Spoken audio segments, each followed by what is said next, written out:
vamos fazer um exercício usando o teorema do bom senso e o conceito de simetria. Você tem um disco maciço verde com uma determinada densidade de massa. Agora é superficial, né? O sigma agora, massa por unidade de área. Então você tem um disco verde de raio 2R e faz nele um buraco de raio R com centro a meio caminho. Então, R é um buraco que você fez no disco de raio 2R. A pergunta é, localize o centro de massa do disco oco. Vamos pensar um pouco sobre isso, né? Eu quero localizar o centro de massa do disco achurado em azul. Eu posso pensar nesse disco furado como superposição de dois discos. Um de raio 2R inteiramente cheio, um de raio 2R cheio, maciço. E para produzir um buraco nessa posição, o que eu tenho que somar?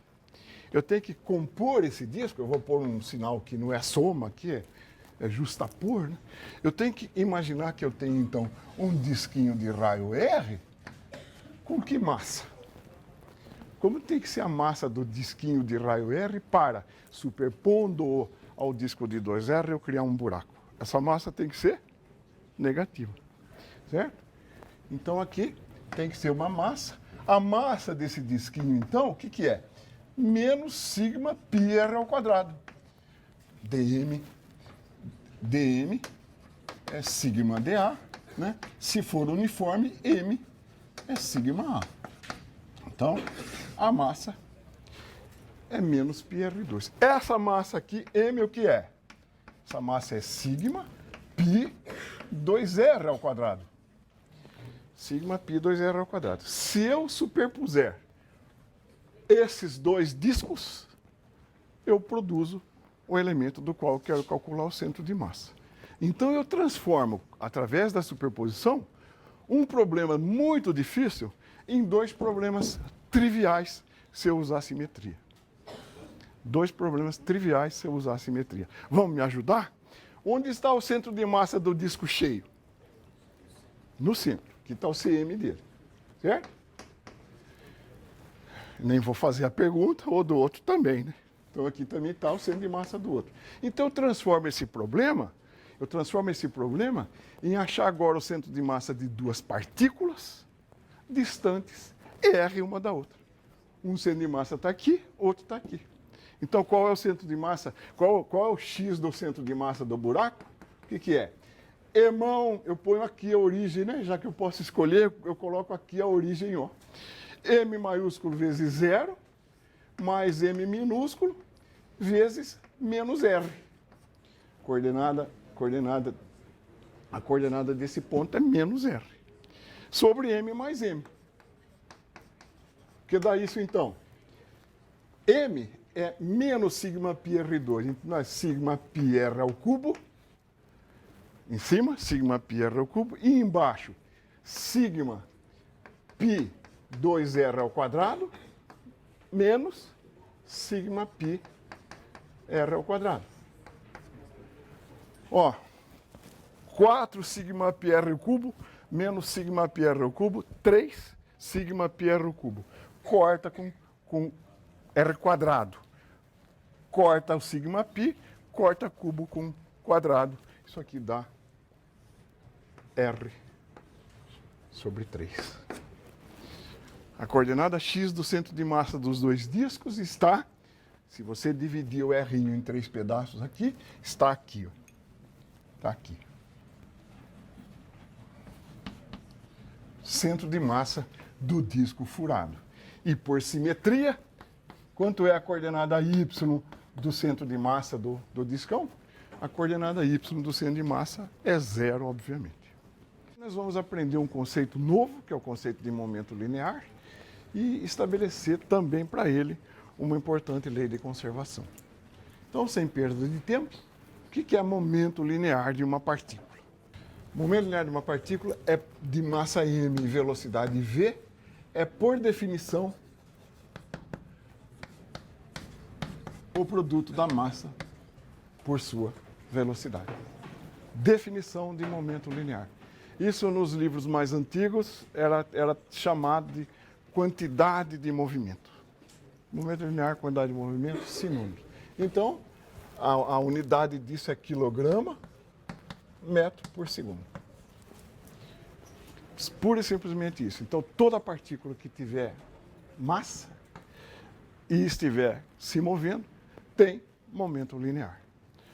Sem perda de tempo, vamos estender esse conceito para mais de uma partícula, para N partículas, né? N partículas. Ou antes, a segunda lei de Newton eu posso escrever então como F externa, né? Igual a MA, M dV dt. Né? Soma das forças externas é M dV dt.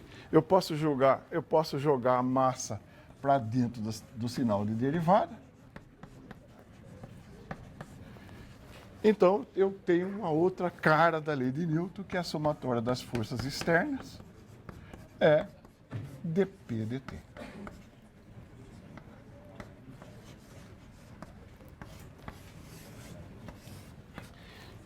E segue imediatamente uma lei de conservação. Se a soma das forças externas que atuam sobre uma partícula for zero, então a quantidade de movimento dela é uma constante. Essa já é a lei de conservação prometida por causa de uma partícula. Então, se a partícula não estiver atuada por nenhuma força externa, o seu momento linear é conservado. A extensão é imediata. Se eu tiver N partículas, o que agora é o P maiúsculo? O P maiúsculo é a soma dos movimentos de cada uma. Então é P1 mais P2, mais etc., mais Pn. Né?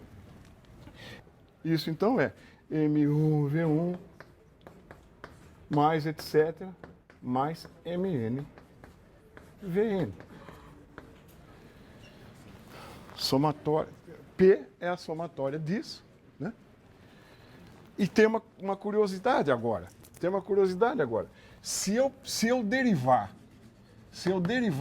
a expressão do RCM, o RCM na aula passada nós vimos o que é.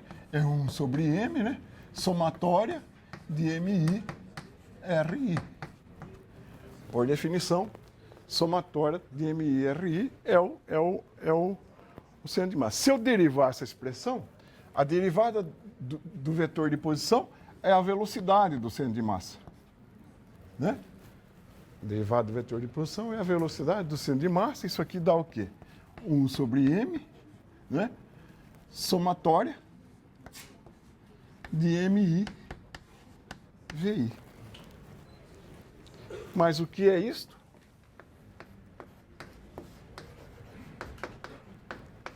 O que é isto?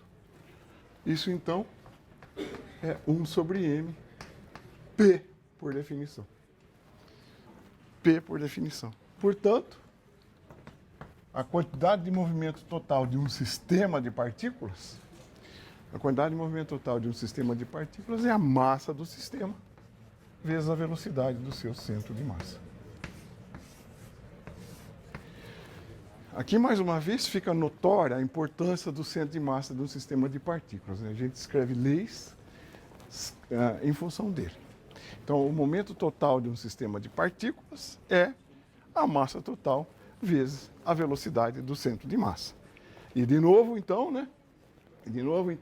se eu derivar isso aqui, né? Derivando isso, o que eu tenho? dP dt. dP dt é m, a derivada da velocidade do centro de massa é a aceleração do centro de massa. Mas m, a aceleração do centro de massa, é a força externa. Então, isso aqui é a somatória das forças externas que atuam sobre o sistema. Ou seja, outra equação que a gente cerca né? Somatória das forças externas sobre um sistema é dp dt.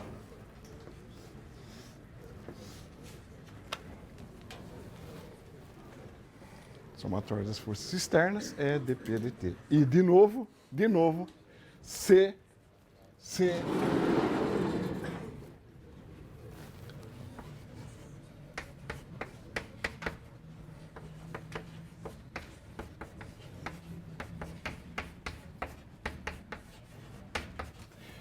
a somatória das forças externas sobre um sistema for nula, a quantidade de movimento total desse sistema se conserva.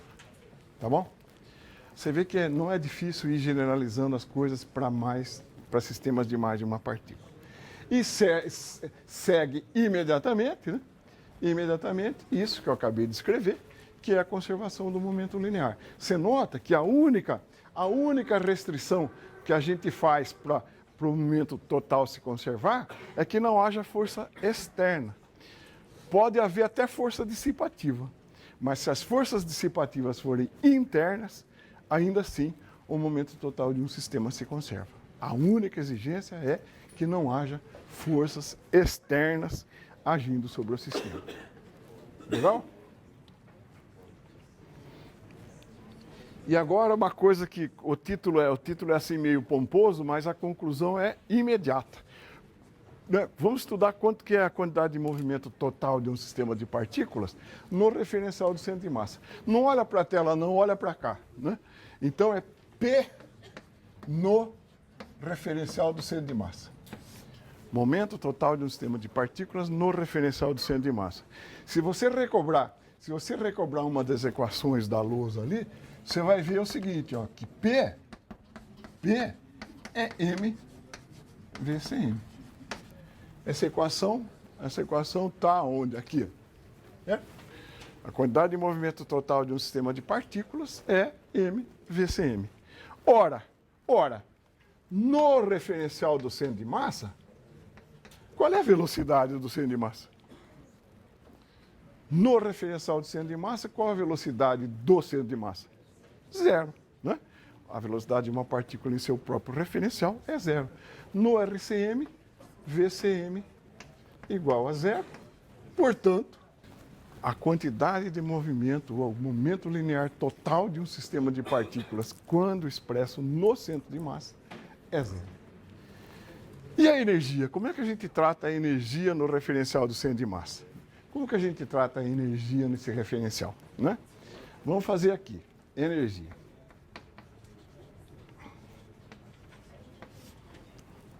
Energia. Bom, vamos pegar duas partículas, né? E se eu chamar V1 e V2 a velocidade das partículas em relação ao centro de massa, V maiúsculo para mim é um batismo agora que eu não posso perder. V maiúsculo é a velocidade da partícula no RCM, certo? Então aqui está o quê? O momento total da partícula, o momento total da partícula no RCM. Nós acabamos de ver que isso vale zero. Legal? Quantidade de movimento total no referencial do centro de massa, isso é zero. Então, eu vou imaginar que eu tenho essas duas partículas e eu vou escrever a energia cinética dessas duas partículas. Vale meio de m1 v1 quadrado mais meio de m2 v2 quadrado. V1 e V2 medidas em relação ao referencial Terra. E esse referencial do centro de massa é um referencial conveniente, porque se ele se mover com velocidade constante, ele também é um referencial inercial. Se a velocidade do centro de massa for constante, ele é também um referencial inercial. A vantagem é que ele está naturalmente definido. Você vai lá, sabe onde é o centro de massa do sistema. Então, esse é um referencial interessante. Vamos ver o que acontece com a energia. Bom, a gente aprendeu no capítulo de cinemática que a velocidade da partícula 1 em relação à Terra é a velocidade da partícula 1 em relação ao CM mais a velocidade do CM em relação à Terra. Certo? Tá bom? Ok? A velocidade da partícula 2 em relação à Terra é a velocidade dela em relação ao CM mais VCM. Então, eu vou escrever quanto é K. K vale meio de M1. O que é M1? O que é V1 quadrado? É V1 mais VCM ao quadrado, mais meio de M2, V2 mais VCM ao quadrado. Isso eu posso escrever. Meio de M1, V1 quadrado, mais meio de M2, V2 quadrado. Então, é meio de M1, V1 quadrado, mais meio de M2, V2 quadrado. Mais meio de M1 mais M2, VCM ao quadrado. Mais meio de M1 mais M2, VCM ao quadrado, mais os termos cruzados, que dá duas vezes, um vezes o outro, corta esse meio, dá M1, V1 mais M2, V2,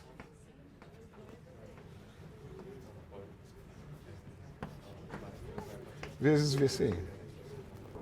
Agora vocês vão me ajudar a interpretar o que acontece com essa energia no RCM. Entenderam isso? Só fiz uma álgebra, reescrevi essa expressão. Tá bom? Ó, primeira coisa que salta aos olhos. O que é isso aqui? O que é isso? Quantidade de movimento do sistema no referencial do centro de massa, que é 0. Certo? Está escrito ali. Certo? Quantidade de movimento total do sistema no referencial do centro de massa. O que é isto aqui? O que é essa soma aqui? Elas não são energias cinéticas? São, né? Em que referencial? V maiúsculo. V maiúsculo é CM. Então aqui está K, energia cinética, no RCM. Energia cinética no referencial do centro de massa. E o que é isso aqui? Uma partícula que tem massa total m e velocidade VCM. Essa é a energia cinética de quem? Do centro de massa.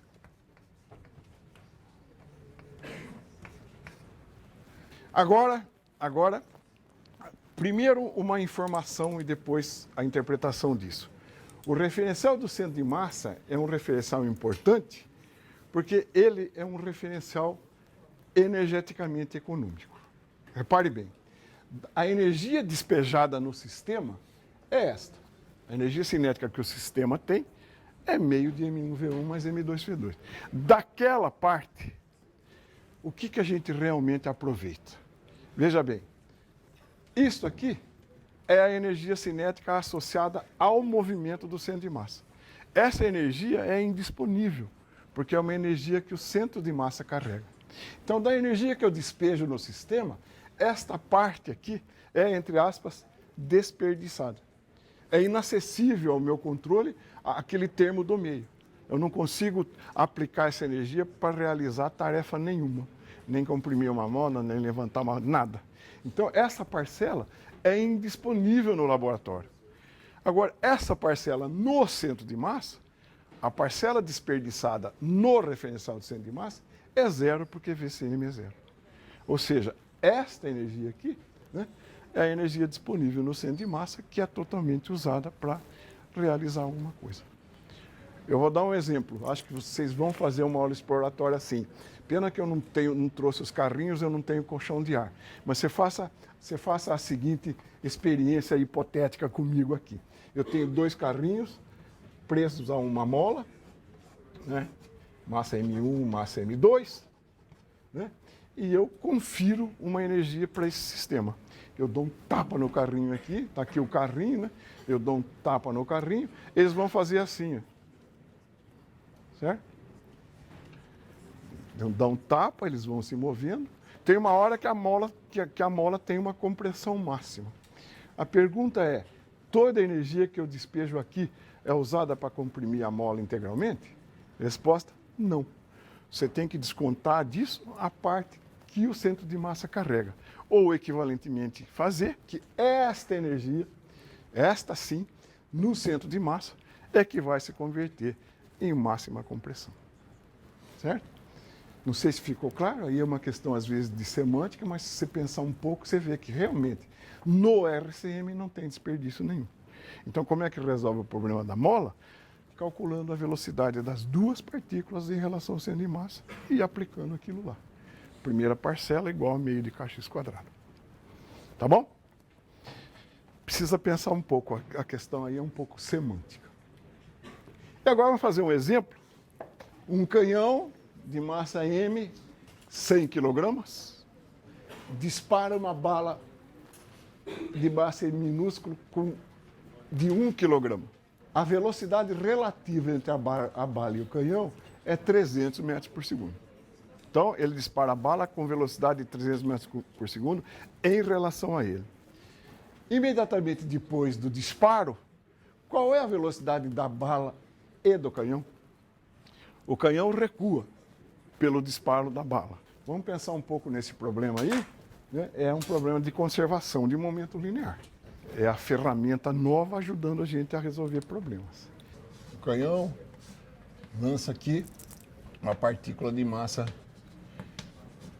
M igual a 1 kg. O canhão tem massa M, né? Essa velocidade, a velocidade da bala V0 é em relação à Terra. O canhão vai recuar com velocidade V em relação à Terra. Então, canhão inicialmente em repouso, quantidade de movimento total do sistema, PI, igual a zero. Certo? Quantidade de movimento inicial antes de lançar a bola igual a zero. Lançou a bola, a bala vai para a direita e ele recua para a esquerda. Então, MV menos MV0 igual a zero. Ou seja, V igual a M sobre M V0. Primeira equação, né? MV0 igual a MV, se quiser aqui MV igual a MV0. Primeira equação. Agora um detalhamento cinemático do problema, né? A velocidade do canhão, a velocidade da bala em relação à Terra V0 é a velocidade relativa da bala em relação ao canhão mais a velocidade do canhão em relação à Terra. Uma relação cinemática. V em relação à Terra, em relação ao canhão, canhão, Terra. Então eu tiro daqui, que V relativo, né, é V0 menos V. Só que como V0 e V são opostos, essas velocidades se somam. Como V0 e V são opostos, essas velocidades se somam. Então eu tenho aqui V relativo, eu tenho aqui V0,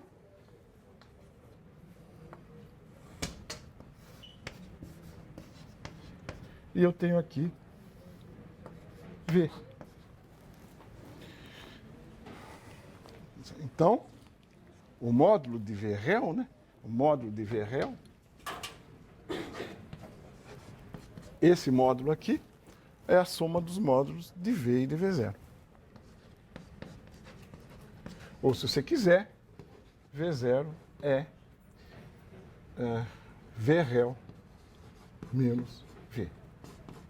É a equação 2. Eu pego as equações 1 e 2, eu tiro que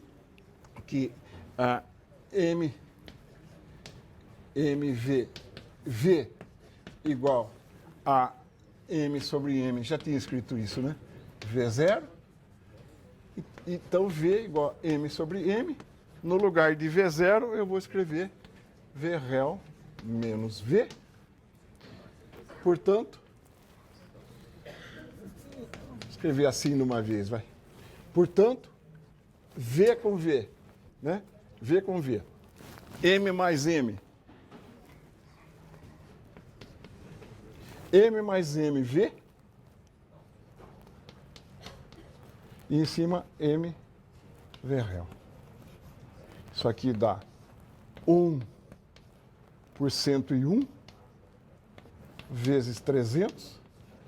Isso aqui dá aproximadamente 300 dividindo 101, grosso modo, 2,97 metros por segundo. E, portanto, V0 é 300 menos 2,97. V0 é aproximadamente 3 metros por segundo. É um problema pura e simplesmente de aplicação de conservação de momento linear. Tá bom?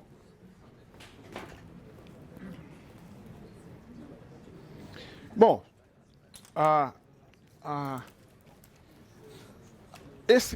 esse exemplo de propulsão, né? Um canhão atira uma bala e ricocheteia. Eu acho que todo mundo que teve a oportunidade de brincar com alguma arma sabe disso. Se você der um tiro com uma espingarda, você expulsa a bala para frente e sofre um coice no ombro. A espingarda recua, né? Sim.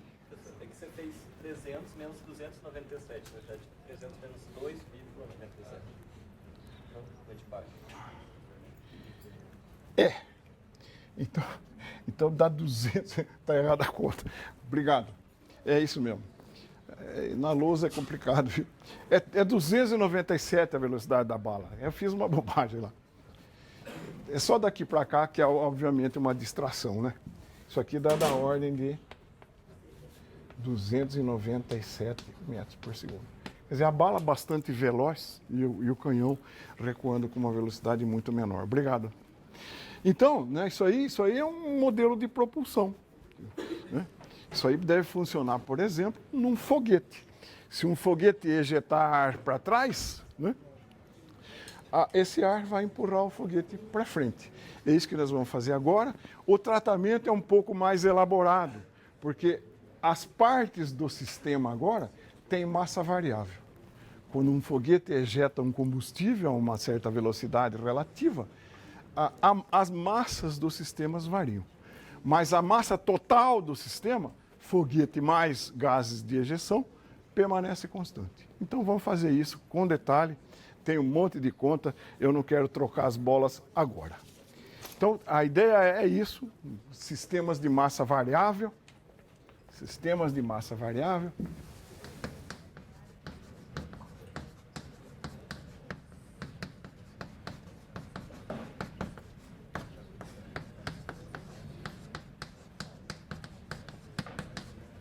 A nossa intenção no fundo é calcular a aceleração do foguete e como varia a sua velocidade em função do tempo. Como é que a gente agora escreve a equação do momento de um sistema de partículas, tentando então responder essas duas perguntas. Se você conhece a aceleração, você tira a velocidade. Então a situação inicial é um foguete que tem, sei lá, tem velocidade v e uma massa total m. Depois de um tempo, ele expele, né, uma massa dm com velocidade u em relação à Terra. A massa dele caiu de dm, porque a massa total do sistema tem que permanecer constante. Se ele expeliu dm, ficou com m menos dm. Em consequência, sua velocidade aumentou de v para v mais dv. Então, embora as partes de um sistema estejam, as massas do sistema, das partes do sistema estejam mudando, a massa total do sistema ainda é uma constante. Nós vamos escrever a equação F igual a dp dt e ver o que a gente ganha. Então, quantidade de movimento inicial. Quantidade de movimento inicial é a massa do foguete vezes v. Vou tomar essa direção aqui como x. Vou admitir que o foguete está isento de forças externas. Quer dizer, é como se eu soltasse um foguete numa superfície lisa. Eu estou interessado em descobrir ou entender que movimento ele faz ao longo daquela direção. Tá? Então, PI igual a MV, PF, quantidade de movimento final depois que expeliu o DM. Ora, é o DM mais M menos DM vezes V mais DV. Tá bom? Quantidade de movimento antes, quantidade de movimento depois. U e V em relação à Terra. Todas as velocidades em relação à Terra. Mas um dado relevante para foguetes é a velocidade relativa do gás em relação a ele, que nós vamos introduzir daqui a pouco. Então, PF menos PI, que é ΔP, vou fazer essa diferença. Esse MV vai embora com esse MV vai embora com este, então fica UDM, vou colar agora porque as equações são meio enroladas. Nada difíceis, mas fáceis da gente trocar. UDM mais MDV menos DMV. Fiz isso menos aquilo, tá certo? Então F, né?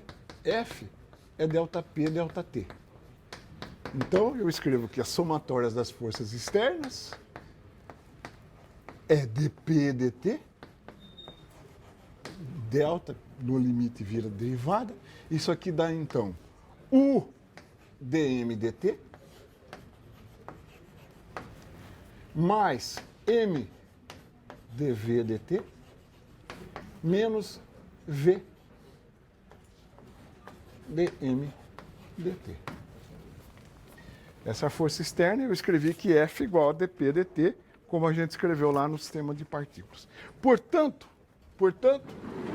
né, se a somatória das forças externas for zero,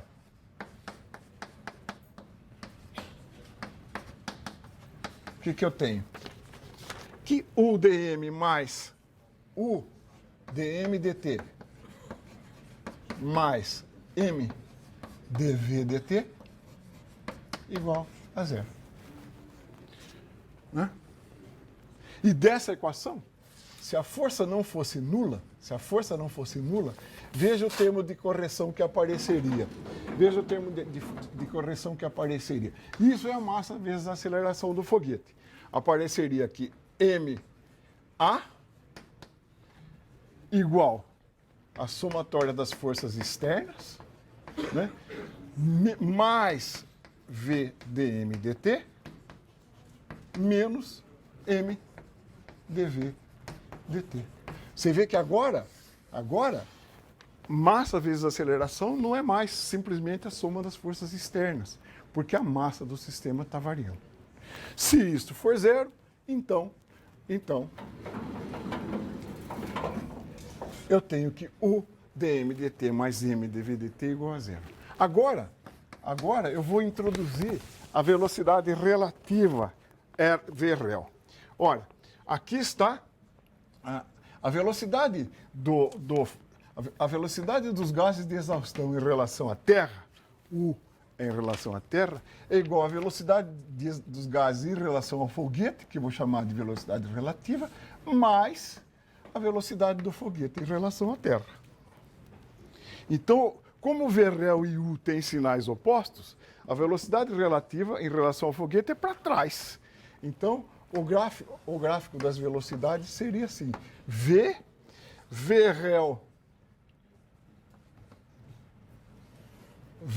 para cá e U para cá. Esse é o quadro das velocidades.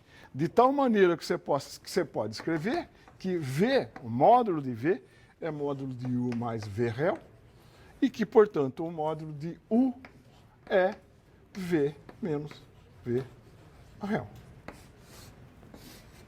Este U que aparece aqui. Tá bom? Então, eu vou escrever aqui M dV dt. Escrever isso aqui. M dV dt. Mais, o que é U? V menos V réu dm dt igual a V dm dt.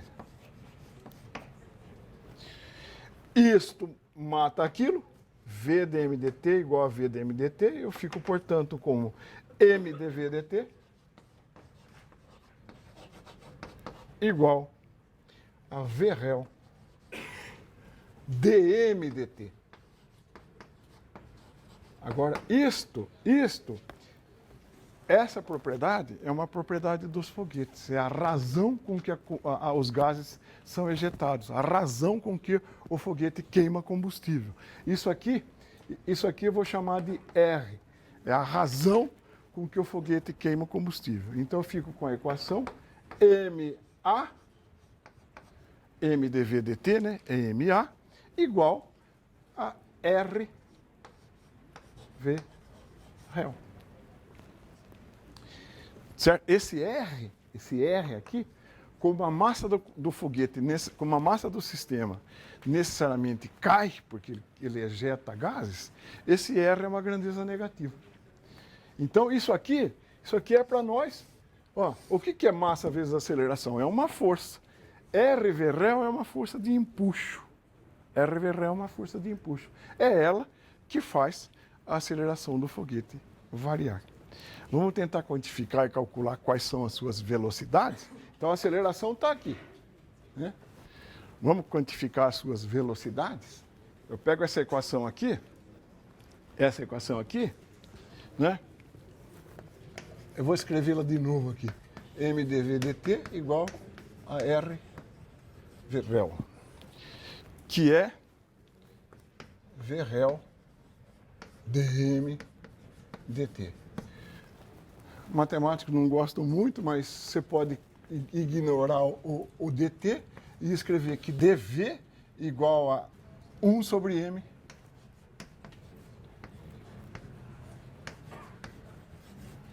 você pode escrever isso, tá bom? dm é isso. Portanto, se essa é a expressão da velocidade, a gente integra entre a velocidade inicial e a velocidade final de dv. Isso vale V réu, que é um dado do foguete, né? É a razão com que essa é o grande dado de um foguete. A velocidade com que os gases são expelidos. Então, isso aí dá V réu dm sobre m. Tá bom? Portanto, V de t, ou Vf menos Vi, V menos Vi, V de t menos Vi, igual a V réu, aqui desde a massa inicial até a massa final, né? V réu, logaritmo neperiano de m de t sobre mi. Essa é a expressão da velocidade. Agora, como relacionar as duas massas? Né? Mas, se dm dt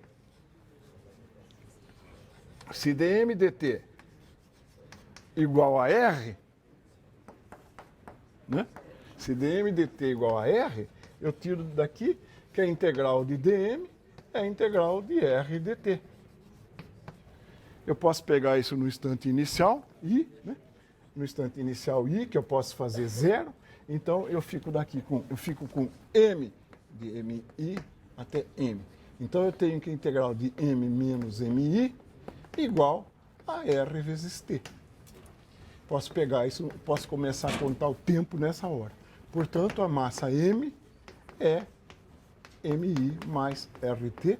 Não se esqueça que R é negativo, então a massa do foguete está diminuindo. Portanto, então, se eu levar aqui em cima, V igual a VI mais V réu, logaritmo neperiano de MI mais RT sobre MI.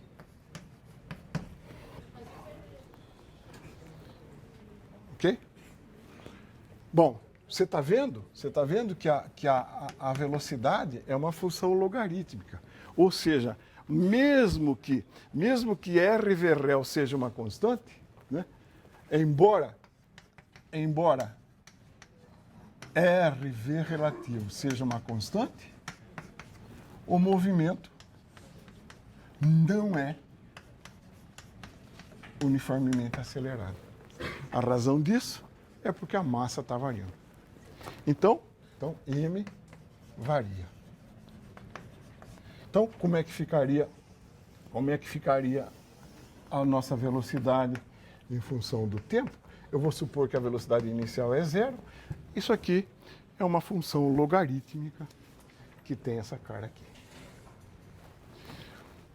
Essa é a velocidade em função do tempo. Então você vê que é uma coisinha um pouco elaborada mesmo lidar com massas variáveis. O que não pode esquecer é o teorema do momento total do sistema. dP dt igual a F. Tá bom? A gente negligenciou um pouco as forças internas. Parece que essas coitadas não servem para nada, né? Então a gente viu que forças internas não mexem no momento linear de um sistema. Será que forças internas podem alterar a energia de um sistema? Essa é a pergunta. O que a gente viu? O que a gente sabe? O que a gente sabe do teorema da energia cinética? O trabalho da força total que age sobre um sistema de partículas é a variação da sua energia cinética, certo? Então, o que é a força total? Externa mais interna. Apesar das forças internas não alterarem o momento linear do sistema, o trabalho delas pode não ser nulo. Quer dizer, forças internas podem realizar trabalho. Vamos ver isso em duas situações? Primeira situação, uma patinadora que se apoia na parede e faz sobre o gelo e faz uma força sobre o apoio. Essa força que ela faz sobre o apoio não realiza trabalho, porque não desloca seu ponto de aplicação. A força F não desloca seu ponto de aplicação. Ela não realiza trabalho. Então, não é ela que confere energia cinética para a patinadora. Ela não realiza trabalho. No entanto, essa força, F, acelera o centro de massa da partícula. Quem é que confere energia para a partícula? A transformação de energia interna, seu esforço muscular, dá a ela energia cinética. Quem acelera o centro de massa é F. Outro exemplo, um carro acelerando ou freando. Um carro primeiro acelerando. Aqui são mostradas apenas duas forças de atrito do carro com o solo. Se ele está acelerando, a roda tende a empurrar o chão para trás, o chão empurra a roda para frente. Então, quem acelera o centro de massa do carro são as forças de atrito, 4, das quais 2 só estão mostradas. Então, essas forças aceleram o centro de massa do carro. Somatório de F externo igual a M ACM. No entanto, a energia cinética do carro vem da transformação interna associada a seu combustível em energia cinética. No caso do carro freando agora, o carro está freando agora. Se ele está freando, a roda empurra o chão para frente e o atrito é para trás. Então, de novo, as forças de atrito agora para trás freiam o carro. Mas essas forças de atrito não deslocam o ponto de aplicação. São atritos estáticos, tanto na aceleração quanto na freada. Então, as forças de atrito não realizam trabalho. Quem é que transforma a energia, quem é que consome a energia cinética de um carro quando ele freia? As forças de atrito do freio com as rodas, que é uma força interna, porque freio e roda são partes internas. Então, cuidado ao subestimar forças internas. Elas podem, sim, variar a energia de um sistema total. Era isso por hoje.